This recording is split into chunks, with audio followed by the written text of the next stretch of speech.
Greetings, legends. Hope you're well. Now, in the run-up to the Heart of Stone release, which is like 5-6 weeks away, I thought I'd tell you more about the characters, the story, and of course the world as well. So today I'm going to start off with the story.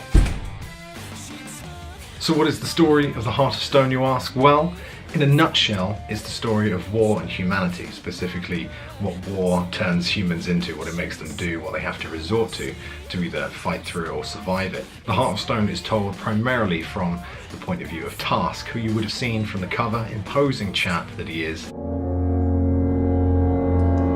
Now he is a 400-year-old golem, and he is also a near indestructible war machine. Task has spent his entire life fighting wars for his masters. He's essentially property, and so now he's been bought by the losing side of a civil war in an island in the far north of the realm, and that's called Heartland. So the story starts with Task arriving on the beaches of Heartland to meet his new master, General Huffington Dartridge, who only reaffirms his suspicions that this war is going to be no different from the last dozen that he's fought through. That all changes when he reaches the Heartland camp and meets a very small, scraggy little girl called Lesky. Lesky is a stable girl who works in the stable that Task is put in. He's treated more like a beast than he is a soldier. Now Task isn't fond of humans whatsoever, he calls them skin bags.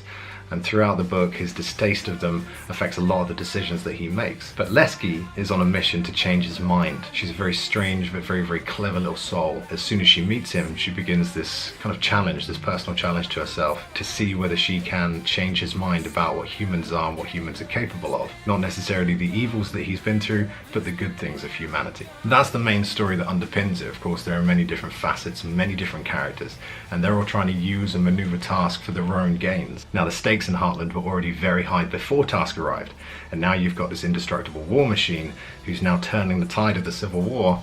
Well, it sets people into a bit of a frenzy, and so that's how the story unfolds. Now, of course, through all of this, Task has to survive yet another war, and a brutal, dark, bloody war at that. So don't worry, as well as a literary edge to this book, there's plenty of good old fantasy, hacking and slashing and beheading, and also quite a lot of skull crushing with bare hands. Now, I'm not going to tell you too much more, otherwise we'll be tiptoeing into spoiler territory. However, if you like dark, grim, yet character-driven and very human-style fantasy, then I think you're going to like The Heart of Stone. I'll be back next week with more information about the wide range of characters that fill this standalone and why I chose to pack so many into it. I'll be back then. Have a great weekend in the meantime. Catch you later.